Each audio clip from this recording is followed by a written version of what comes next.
Hey everybody, so today I'm going to show you how we replace this traction drive motor on my 2012 Link-Built 210.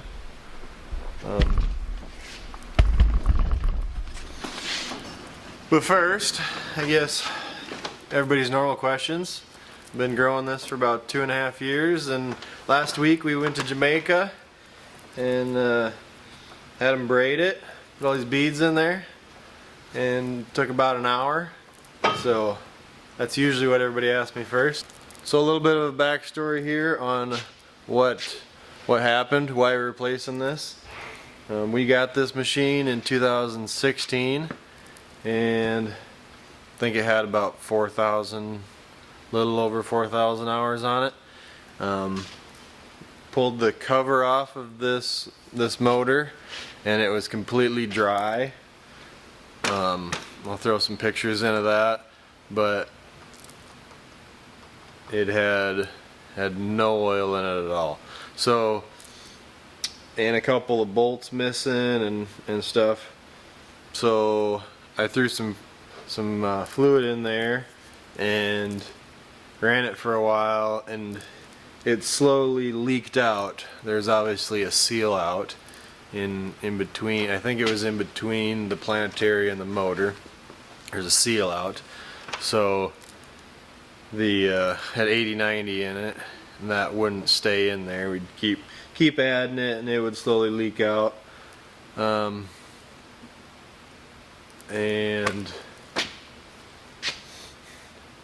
so then I ended up, I knew pretty much at that point it needed to be replaced. Just we wanted to kind of hold off as long as possible, obviously, because that is very expensive. I kept throwing grease in it instead of oil, which I know that's not what you're supposed to do, but we were just limping it along for a while. So it lasted about 5-6 years, running it like that. And this summer it started acting up. That track would just lock up and you wouldn't be able to move. Maybe move a little bit back and forth, but it would just jam up. We pulled the cover off a couple times and cleaned all the broken chunks of gear out of there. Cleaned out a bunch of grease, threw some more grease in. Ended up doing that about 5 times in a couple days. There's just all kinds of chunks in there that were just slowly working their way into where the gears are and stopping it from moving. So we've actually been running it like this for a month or two since we pulled it apart and cleaned all those chunks out. But I got a new one's in here obviously, but we'll pull the old one apart and look at that too, just to see, show all the broken pieces. But so there's one link here in this track. This link right here is the only link that you can pull out, unhook the track, and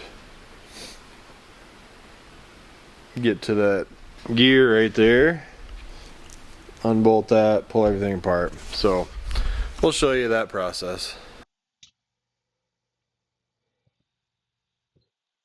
So tried to hit those with a Milwaukee 1-inch and it didn't do much. So I tried to grab the heat induction tool, but I couldn't quite get it to fit in there on the nut. So grab the torque multiplier and started to get it with that. This is the first time we use that torque multiplier, so kind of had to figure it out. It really didn't work very well with a deep socket. All I got is deep sockets for that 1-inch. So you should really have a shallow socket and it would work just fine, but don't have one of those.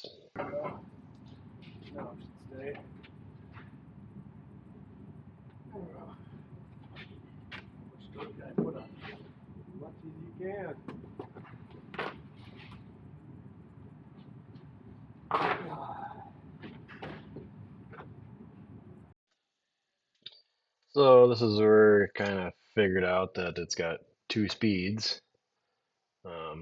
Was not having any luck getting that thing broke loose, but you pull up on that shaft and it puts it into low gear. We figured out, so we get everything figured out here eventually. Two speeds. Got a slow speed and a high speed. So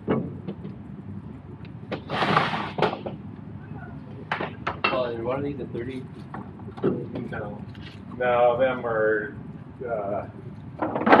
for the old style truck. What are they? Not the hub pilot, but the other.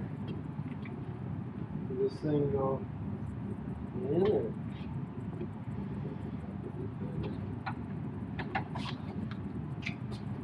There.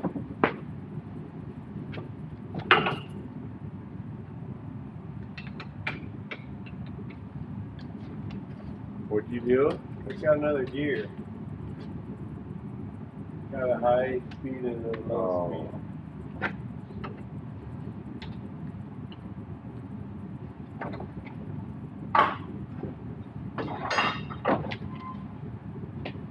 Probably can't put the impact on it.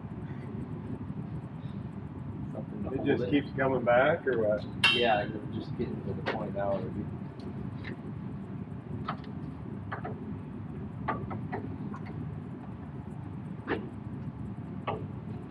If you had a shorter one, you got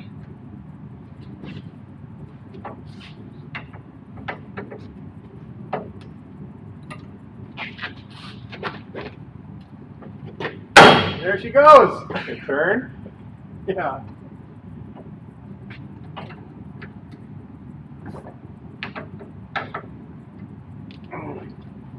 Free! Next! just pop it up.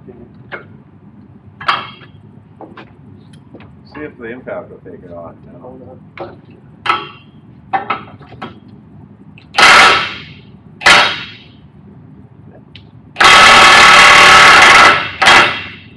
Not quite off, is it?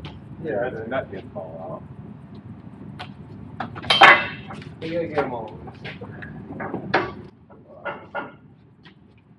out. Where's your camera at? Oh, there it is. Do you have a socket with a ratchet? Sure, what size is that? No, you don't have to hold it.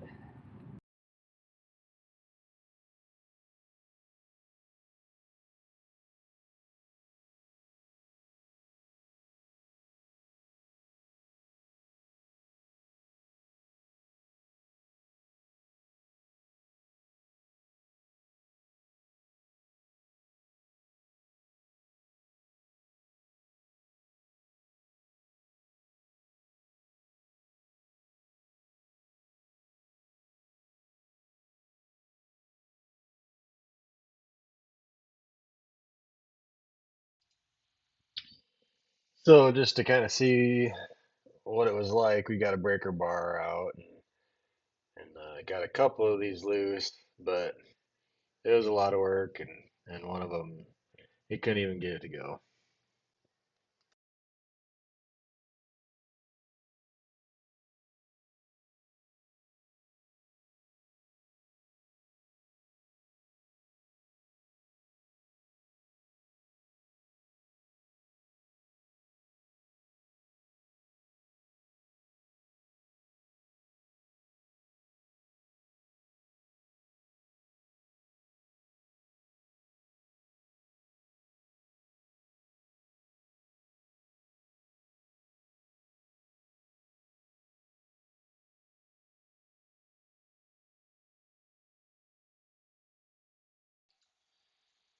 So I got a shorter shaft to put through the track there to support that torque multiplier.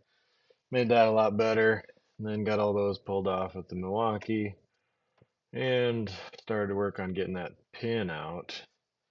Um, we ended up having to take one more pad off than we kind of planned to be able to get into there to that pin. So there he's loosening that grease erg fitting that lets the grease out of that cylinder that pushes on that front idler to loosen the track.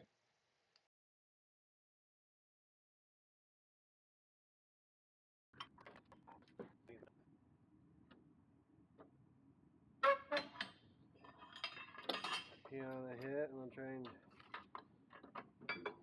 twist it while you're.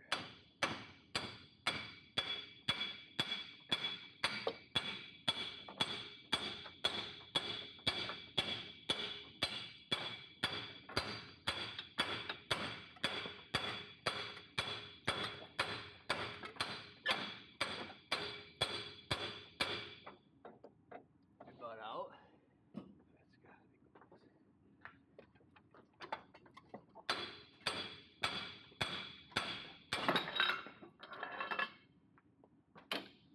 Yeah, it's out. See if you can keep hitting it out though.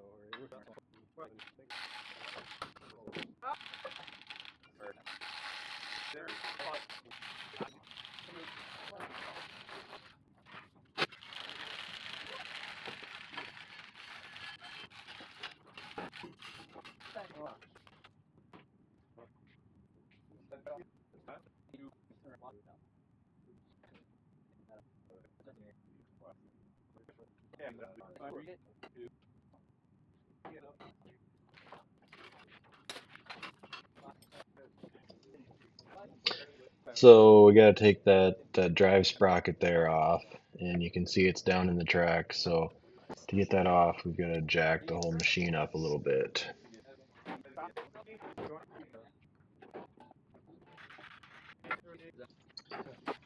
When we got it jacked up like that, we thought it was kind of unstable, so we chained that opposite side, both directions to the trailer, and then went up just a little bit more.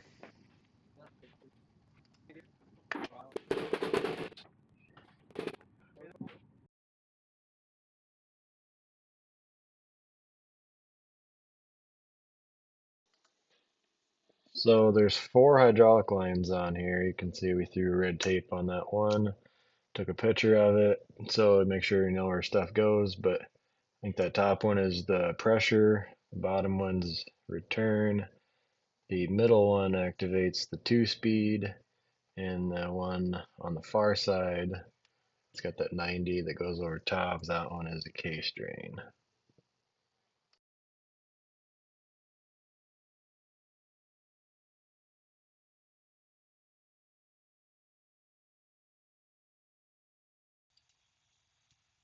So I kind of assumed hydraulic oil would eventually stop running out of that hose, but that's not the case because I dumped that.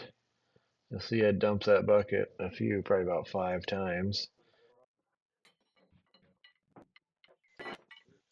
So those fittings there, adapter fittings won't fit through that hole.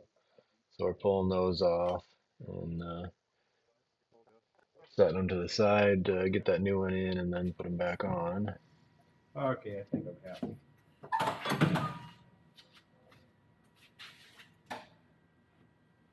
Can you see at all? I mean, You gotta go up a little bit.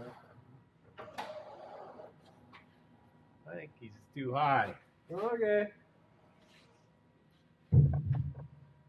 What am I hitting? Hitting The something. bottom. There you go. Come on in. I've been waiting Does it for look- you. Does it look like the holes are lined up? No, it's got a tweak. That way, just a little bit. Yeah, like that. How come it's not going in? Go Yeah, ahead a keep little coming bit. ahead.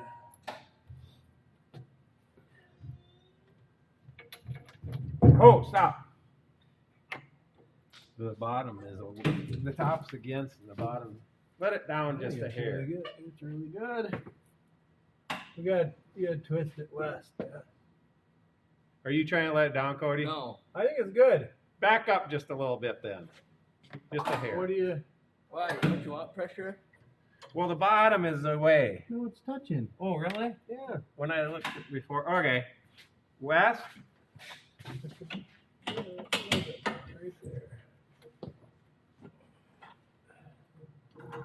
Okay, where's the gun? You want the big boy? You had it over here. I'm just Oh, there it is.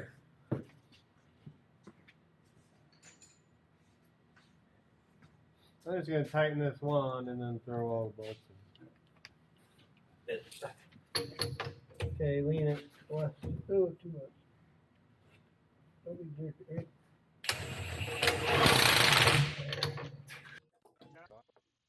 We threw red Loctite on all these, on the inside and on the outside on the sprocket. They're the same bolt. And then torqued them to 150 foot-pounds.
So to get it to try and pull together, we attach this binder to the trailer, to the back part of the track, and tried to pull it together. Seemed to work pretty good.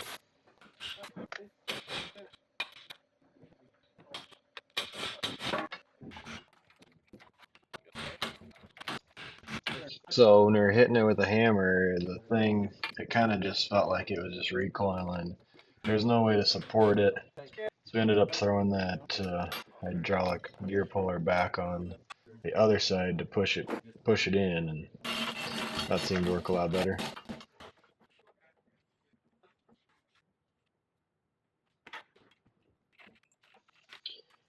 So when we were pushing that pin out with the gear puller, it kind of mangled up the spot where the retainer goes in. So I had to drill that out a little bit more, and then the pin would go in.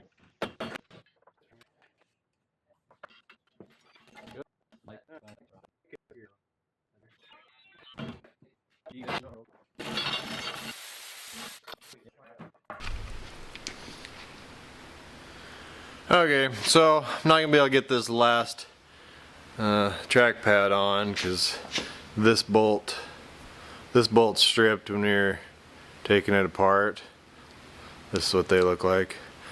So I gotta get a new one of those, and then I'll finish this. But overall, this project, man, it actually went a lot easier than I was thinking. Everything kind of came apart. Had that hydraulic gear puller, get that pin out of there. So that worked really well. Maybe we'll go pull that old one apart. Take a look, see what's inside there. So I just used a cardboard box here because I thought that I had grease in there, and I thought that it would be pretty pretty chunky and not near that runny. In the last couple times we took it apart, it was not like that. So that's way runnier than I expected. I'm not really sure what caused that.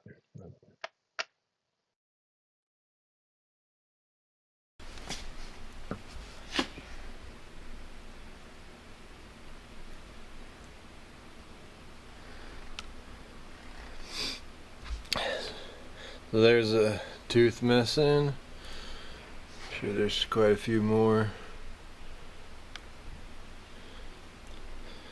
But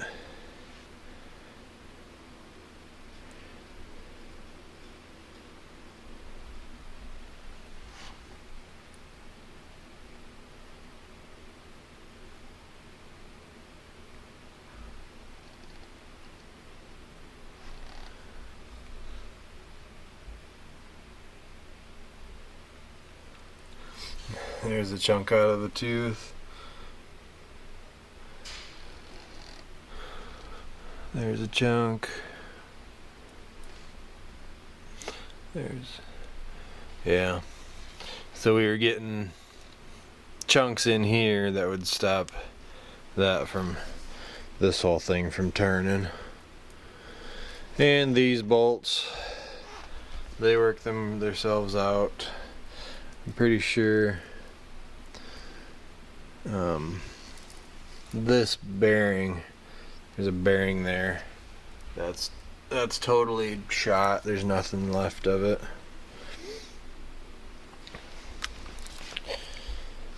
So yeah, that's what that looks like. I think most of the time people replace them because the hydraulic side goes bad, but we didn't have any problems with the hydraulic side, because in the instructions it says to completely drain your hydraulic system, because that would have thrown metal pieces into the rest of the system. We're gonna do that anyways. We gotta change filters, and we're gonna change the hydraulic filter and put all new oil in, but our hydraulic side was just fine. Hey guys, just finishing up this video. Excavator's out on a job. It's a couple weeks later, and we're working on the planter, and just thought I'd tell you guys a few other things. I got a link down in the description for some of the tools that I used. Actually, this is a motor for the other side we're gonna get put on when that comes back in. About 25 hours. We'll have to change the fluid in that one, and then we're gonna throw this one in as well. And I got these new motors from